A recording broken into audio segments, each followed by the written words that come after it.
Welcome back to the Nonprofit Playbook. I'm Christi, the CEO. I'm Dr. Sharon. And today's topic is Bylaws, baby. Okay, so today we're going to talk about why they really matter. A lot of times people don't understand why bylaws are important. So Dr. Sharon, kick it off. Bylaws, why they matter, especially when it comes to removing people. Let's get into it. All the above. Okay. So bylaws are one of the most important documents that you can have within your nonprofit organization from day one, from the day you incorporate your nonprofit. It's basically, like, my favorite way to explain it is it's like your Bible to your organization. Yep. Your Bible, whatever you want to call it. It is your governing document. It has your rules, it has your regulations, it has your processes, procedures, definitions of handling all sorts of stuff within your organization. It is a must. People just have the bylaws for the legal filing and kind of throw it to the side. Right. No, this document literally tells you how to handle everything. And it's your reference document if somebody's acting up or if you need some, guidance, refer to the bylaws. Okay, so let me ask you this. Let's say I'm a nonprofit, I just formed, I found out that I need bylaws, but like you said, it's a document. Somebody can sue you behind it. You can go to court behind it. So let's say I don't really even know anything about a bylaw. What is it? I'm going to go on Google, ChatGPT, and I'm going to find some bylaws. Are those going to suffice? So that's a really good question because we all know some of the first places people go now is ChatGPT to understand something.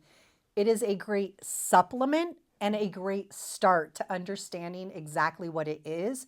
But honestly, and I hate to say this because I hate spending money, but bylaws need to be done by a professional firm, an attorney, or somebody that is a specialist in nonprofits. It is a legal binding document. Agreed. It's signed. It has signatures on it. It's legally binding. So you think that, we know that we should, pro tip, we should go to a legal attorney that is for nonprofits that specialize in understanding bylaws. Because, you wouldn't go to a family law attorney and say, create me some bylaws for my nonprofit. Oh, they wouldn't even know what it is. Right. So I've asked. They have no idea. Okay. So then you recommend going to someone who does specialize in bylaws to get those done properly, correctly. And so it kind of like saves the person any kind of headache later on down the line, right? For sure. And one thing to keep in mind is you can get templates online. You can download templates, Google them. They're a good start. Like if you're just needing it for your initial formation. Okay.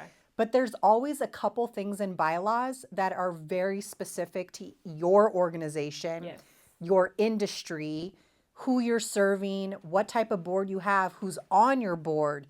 And I've noticed too, like each consultant does them a little different. Like even you and I, we do our bylaws for our clients just a little bit different because of specific things that we've either learned through experience or through research or through nonprofit law that just need to be tailored to you specifically in there. For example, I was just about to ask, give us one. This is an example because you won't see this in all bylaws. Right.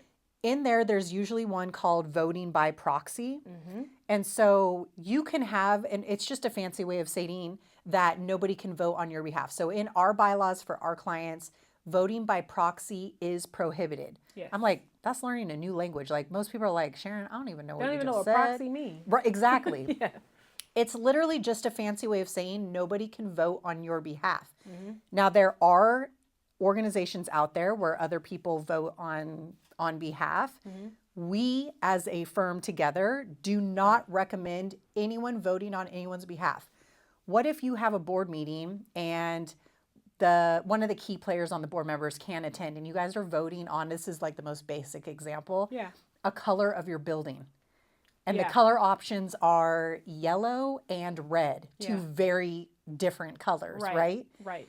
And so for the most part, everybody maybe wants yellow. It's a little bit calmer. And this weirdo comes in and votes on your behalf and picks red and throws the vote. And now y'all are stuck with a red ugly building. Ooh, I'd be mad. I'd be hot. I'd be pissed. Yeah. And that's just a basic example. Nothing against red. Nothing against red. We love red as a color, but not on a building. You look good in red too. We love red for that one. But like, just think about maybe it's even a salary, or spending money. Like usually it really comes to spending money. Okay. Okay, so the last thing I'm gonna say about the bylaws, outside of making sure that we, hire someone that can do them the right way, what are one or two things outside of that example that are very, very important and keen for someone's bylaws? Sure. My other favorite to ensure your bylaws have, that our bylaws have for our clients, is a conflict of interest policy. Yeah. So, the best thing that you can have also in your bylaws for clarity and transparency is a conflict of interest policy. Yes. You'll see a lot of nonprofits that have a conflict of interest policy just as a separate document. I can't stand managing documents all over the place. Yeah. Document for this, document for this. Yeah. Where's the document? Who signed it? We put it in the bylaws. Conflict of interest is also another critical component to the operations of your nonprofit organization. Yes. Protects you against transparency, Yes. financial management, name it. all of that fun stuff. So we like having a conflict of interest policy in the bylaws, right there in it, boom, as its own article. Okay. All right. So I hope that just that little tidbit lets you all know how important bylaws are. If you don't have any bylaws or you need assistance, of course, you can hire us to create those bylaws for your nonprofit. They are needed. It is not something that is you can have it maybe or you cannot have it. No, you need bylaws. If you want us to look through your bylaws and recreate the bylaws because maybe they're a little bit off, or you wasn't able to let go of a board member because that part wasn't in your bylaws, or whoever, hire us, contact us. We'll definitely assist you. We have some templates that we can show you as well. But anyway, that is going to conclude this episode. So make sure you like, share, and subscribe to our channel. And don't forget to tell a friend, to tell a friend, to tell a nonprofit leader. Bye.